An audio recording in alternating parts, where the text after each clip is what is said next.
the Nintendo Spotlight for E3 2017 was today, and I just watched it. And I took a little bit of notes. There wasn't actually very much. It wasn't very long, but let's get into it right now. So the intro video showed Rocket League, which I'll get into more later, and FIFA 18. So it actually kind of confirms that it's going to be a full FIFA game. You know, probably less graphics than the other competitors and stuff like that. Maybe less features. They didn't really dive into it very much on EA's press conference or this one. But FIFA 18, it's just called FIFA 18. It's not called like FIFA Switch or whatever. It's not like a watered down version. It is FIFA 18. Okay, so moving on from that, they showed Xenoblade Chronicles 2. I mean, Nintendo always has really good music, and there was a lot of good music in this cinematic trailer thing. It looks good. I just don't really like turn-based RPGs, so that's not really for me. It also had very bad voice acting from the American side. Who knows? The Japanese voice acting might be way better. It probably is. But yeah, it was really bad. The environments look nice, but that's pretty much all I have to say about that. Again, not really a turn-based RPG guy, so it's not really for me. They showed a Kirby game, and I really like Kirby. I'm really glad that it's coming onto the Switch. Kirby games tend to be a little too easy, which is kind of sad, but it looks like they have cool abilities. You can kind of like form together with a bunch of different different players, make like a wheel. It also had like elemental aspects to it, like water and ice and fire and stuff like that. So you use that in certain areas of the game to do certain things. It looks like a fun platform, but it doesn't blow me away. No pun intended. It looks fine, but again, Kirby games are just a little too easy. They're really fun to play, but they're just too easy. So I wish they had like a hard mode or something. Anyway, they talked a little bit about Pokken Tournament Deluxe, which we've already seen a video for. Pokemon had like a little conference a week ago or so. I might check it out, but fighters in general are not my favorite thing in the world. Tournament fighters, that is. I like Mortal Kombat a lot, but that's pretty much it. And Street Fighter's good. I'm just really bad at it, so that's why I don't play it very much. And then they said that Game Freak was developing a core RPG Pokemon game for the Switch, which is great news. I mean, we kind of all knew that was probably coming, but they said they've started developing it, and we might not see it for more than a year, but it is coming. So that's neat to at least know that that is for sure happening. Then they showed a little glimpse of something. You saw the number 4. You heard music. You're like, wait, is this the thing? And yes, it was the thing. It is Metroid Prime 4 is actually in development for the Nintendo Switch as of now. That's all they said though. They said it's just in development. So no real good news about that as far as the gameplay goes, because we didn't see anything. Didn't even see a cinematic trailer. Just saw a logo. But that's fine. At least it's happening. At least people, at least Nintendo listened to the fans of Nintendo Switch and said, we like this, but we want more Metroid. We want, well, I guess that's all they listened to, because they didn't say anything about F-Zero or anything else. But anyway, Metroid Prime 4 is coming, so that's cool. They showed a Yoshi game, which was like cardboard cutout Yoshi-ish. It was very cool. It looks adorable. It's a really beautiful, kind of fun multiplayer, like Yoshi's Woolly World sort of deal, except for it's not wool. It is like cardboard cutouts, and I like the style like that. It's very cool, very cartoony style. They had like flip sides. You can either play the game like looking at you scrolling to the right, and you can flip around, look from the other side, and see you scrolling to the left. That was very neat and interesting. I don't think I've seen a game really do that. At least to my knowledge, it probably has been a game that's done it, but not like this big scale of like a AAA game. So I'll see if that's fun. Again, same thing with Kirby. Yoshi games are just too easy. They're really fun to play, but they're just too easy and not very challenging, which is kind of the upsetting part. Then they showed Fire Emblem Warriors, just cinematic. No real information about what the game even is. I don't know if it's an RPG. I don't know if it's just like a Dynasty Warriors kind of thing, or like Hyrule Warriors, where it's just hack and slashing your way through like big open arenas where there's a bunch of enemies. I don't know. I'm assuming that's what it is, but I have no idea. I don't really like Fire Emblem. I mean, I haven't played any Fire Emblems. My girlfriend loves Fire Emblem, though, so maybe she'd enjoy this, but I'm not sure if this kind of game would be her style, if it is the hack and slash sort of thing. Then they showed Zelda DLC packs.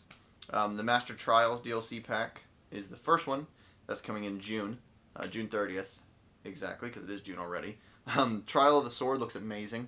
I like the whole, you start off with nothing. You grow up, kind of like a mini version of the entire game itself, I guess. But it's like you start off with nothing, you have all these enemies around you, you have to find your way to defeat all of them with starting from nothing and try to get, items as quickly as possible. I think that's really cool. Hero's Path shows where you've been, shows where you've walked.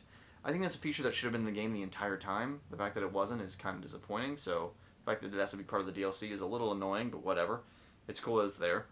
They had pretty neat new armor that they showed. New armor was neat. I liked that. I thought it all looked pretty cool. The Korok mask was interesting. I think it leads you to Koroks. I think that's the whole idea of it. which is cool because they are annoying to find. So, and I like finding them. A lot of people are just like, I don't care, there's like 900 of them, but I like finding them. So if you want to be a 100%er, then the Korok mask would probably help you do that. And then Master Mode, which is like the hard mode. No, not playing it. Not playing it. It's cool that it's there for people who want like the extreme challenge, but the game's already hard enough for me as it is. I'm not very good at it, so not doing that. Okay, and then holiday of this year, we have the Champions Ballad, which is the second DLC pack. I guess it's actually a third DLC pack technically, but whatever. It's the last DLC pack. The Champions Ballad. I have no idea what it is. It just showed the champions, you know, like the characters of the four Divine Beast pilots. It showed them.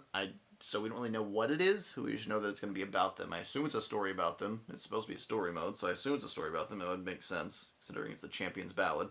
But anyway, I don't have the expansion pass yet, but I think after seeing all this, I will get it for $20. It sounds really fun, especially on June 30th. That's when I'll probably buy it, just so I can actually do the Trials of the Sword and stuff like that. It looks really, really interesting. They're also releasing Champions Amiibo, so there will be 4 Amiibo, one of each of the champions, and they look great. I want them all, of course, but I probably won't be able to because Nintendo always doesn't ship enough of them, but we'll see. There was like green screen this whole time with Reggie on a beach and stuff. Green screen didn't look very good, but moving on from that. They showed Mario and Rabbids, which Ubisoft showed more, which I'll get into in their conference. You know, all I have to say is going to be on that video, so I don't really want to say much here. All I want to say is that they did say a release date, which is August 29th. So that is pretty soon. I actually do want to get the game. It looks really fun. Surprisingly, I thought it was going to be garbage, but it looks really, really fun. Terrible name, though. Very bad name. Kingdom Battle? The hell's that? Anyway, then holiday this year as well, we have Rocket League. It's a Nintendo exclusive items are going to be in Rocket League, exclusive hats, and Nintendo exclusive cars, which is very surprising. But yeah, and it's also going to be cross-platform.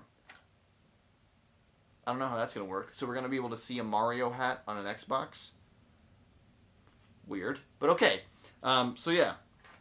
Yeah, so cross-platform. Across all platforms, I'm guessing. So PC, PS4, Xbox One, and Nintendo Switch. You'll be able to play Rocket League. That's crazy, but really cool, because I would love to be able to play Rocket League on my Switch when my friend's playing on his PC. That sounds great. He'd be at an advantage, but whatever. The last thing they showed, of course, was Mario Odyssey. There was a dinosaur. It started with a dinosaur, and I was like, what is this game? And then you saw the Mario hat on top of him, and you're like, what? I don't understand. And then they showed all the things you can do with the hat. So obviously you can use it as a weapon. You can use it to jump on, but you can also use it to control other characters. So that was like one of the main things they pointed out, which they didn't even mention, and everyone was already excited for this game. But one of the main features of the game they haven't even mentioned yet, and they finally did. And it's you throw your hat onto a creature, or anything really, and you can do stuff with it. So if you throw your hat onto an enemy, you can control it.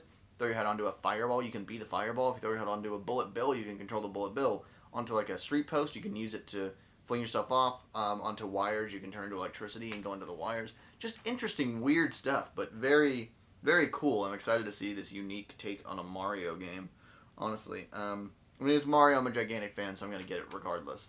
But it does look really cool. And then it just kind of ended. That's it. Wasn't like a thank you for watching. Just went from that to end.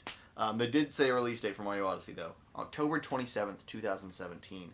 That is this year. That is sooner than anyone thought it would. I thought it was going to be totally delayed, but apparently the game's been ready since the launch of the Nintendo Switch. So no surprise there. Anyways, I'm very excited for that game. I'm very excited for all the games they talked about, kind of. Well, I guess not all of them, not the RPG ones, but I'm excited for most of the things they talked about. There just wasn't enough of it. I think there should have been F-Zero. Where was Animal Crossing? I mean, all these questions. We have an Animal Crossing app coming out this year, and there was no mention of Animal Crossing. Very strange. So they didn't even mention any apps in general. They should have mentioned all their apps, 3DS games, Animal Crossing, if there is going to be one, which I really think there should be, but whatever, and everything else. If there was an Animal Crossing for the Switch, you should be able to transfer your New Leaf save onto the Switch and go from there. I know that's kind of like the whole point of Animal Crossing is to explore a new world and start all over from scratch. But I think it'd be really cool to be able to import your stuff. But whatever, it's just my ideas. I love Animal Crossing. It's my favorite Nintendo franchise, at least one of my favorite Nintendo franchises, and I'm just sad that there hasn't been a new one in a while.